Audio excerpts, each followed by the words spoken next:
Is recognized. Mr. Speaker, I rise in opposition to H.R. 7606 because American farmers and ranchers deserve real assistance, real relief, real policy solutions. To understand my opposition, you must understand the part of the country that I represent and was raised in. The 3rd District of Oklahoma was the epicenter of the drought, the Dust Bowl, the economic depression of the 1930s. This was a time when horrible weather conditions collided with misguided federal ag and misguided federal monetary policy to create an environment that profoundly changed the region that my family has called home for over 120 years. I was raised on those stories, and it was their experiences that shaped my view on what the role of the federal government should be.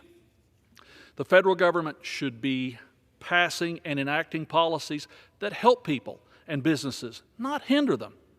Unfortunately, the Biden administration and House Democrats seem to not hold that same view. During the past 5 years, American farmers and ranchers have weathered volatile world markets, devastating natural disasters, prolonged droughts, supply chain disruptions, ever-increasing input costs, and soaring inflation.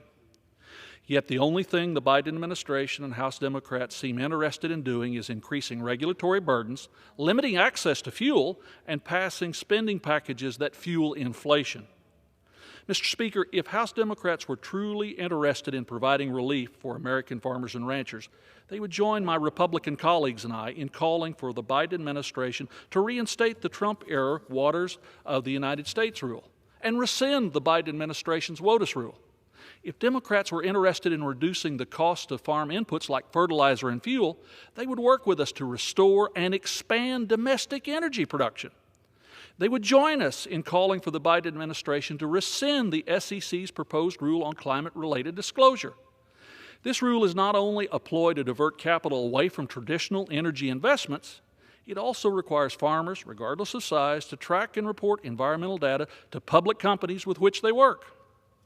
Finally, House Democrats are touting this bill as a solution to the issue of consolidation in the meatpacking industry.